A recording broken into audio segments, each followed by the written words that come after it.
Salut, c'est Hugo pour NSS et aujourd'hui dans ce nouveau tuto je vais vous apprendre à, comme vous l'avez vu dans l'introduction, remplacer le ciel par quelque chose d'autre. Alors cet effet est hyper utile quand vous voulez intégrer à votre timeline une séquence où le ciel a un aspect relativement bizarre, alors que ce soit un ciel rouge pour simuler la fin du monde, simuler la nuit ou quoi que ce soit. Vous avez moyen de faire quelque chose d'assez réaliste avec un effet relativement simple. Bref, perdons pas de temps, pour votre tournage c'est tout simple, il va vous falloir un seul plan. Alors après, tout dépend de votre tournage, de ce que vous avez besoin, mais pour l'effet en général, on n'a pas besoin de plan vide, on a juste besoin d'un seul plan fixe. Petit conseil par contre, pour votre tournage, pour votre plan, je vous conseille d'avoir à l'image le plus de formes simples possible. Je vous explique, il y a quelques temps j'ai fait un tournage pour pouvoir créer cet effet là, et à l'écran j'avais relativement pas mal de plantes et ça me faisait des formes relativement aléatoires qui étaient assez compliquées à enlever, que ce soit avec un masque ou avec l'outil Ultra Key. Ce que j'ai fait du coup, c'est que j'ai retourné une autre séquence, j'ai retourné un autre plan à un autre endroit, alors avec certes des plantes, mais qui sont devant un bâtiment, et les seules formes qui ressortent vis-à-vis du ciel, ce sont des formes relativement linéaires, relativement droites, des toits de bâtiments, des façades, etc.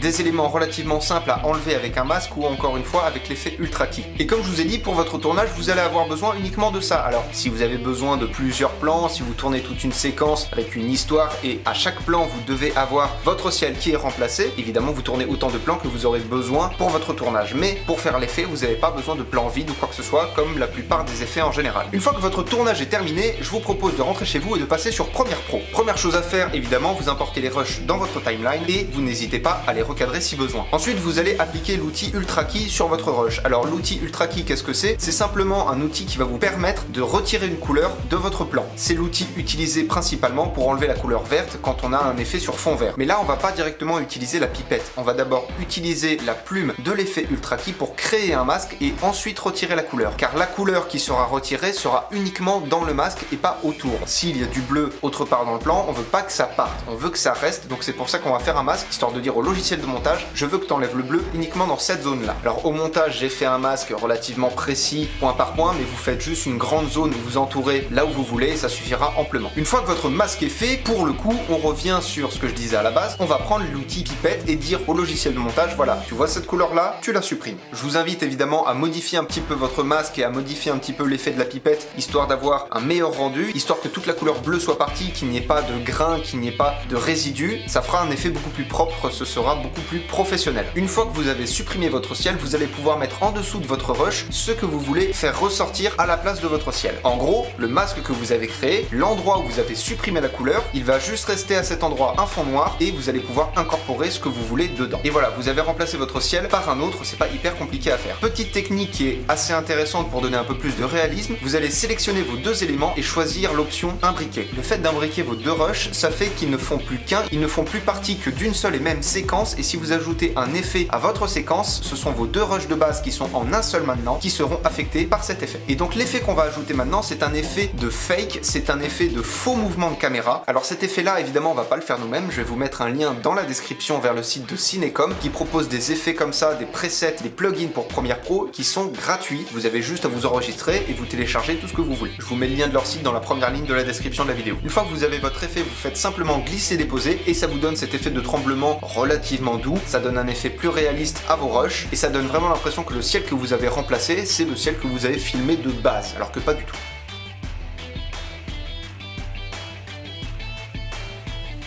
Alors vous pourriez me dire, super Hugo, t'as remplacé un ciel bleu pour mettre un autre ciel bleu. C'est pas ouf, je suis d'accord avec vous. Du coup, je vous propose de voir ce que vous pouvez mettre en plus.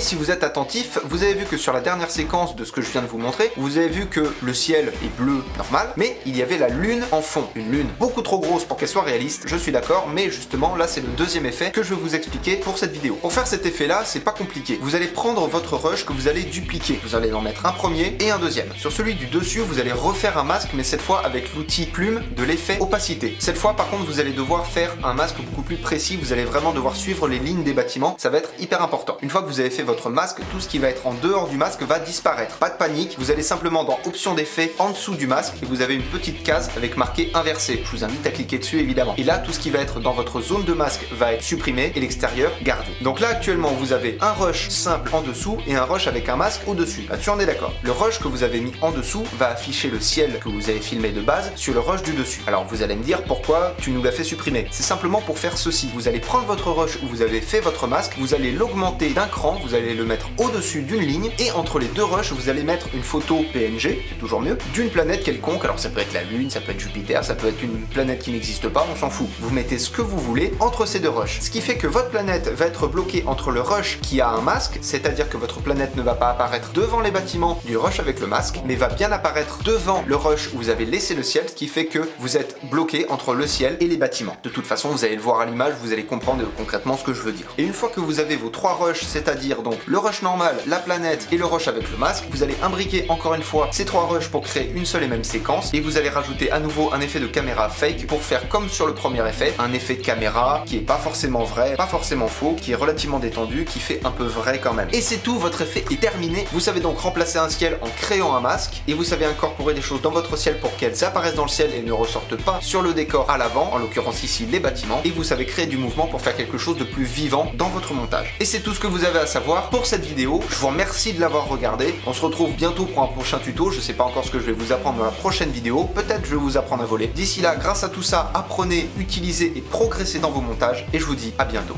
Ciao.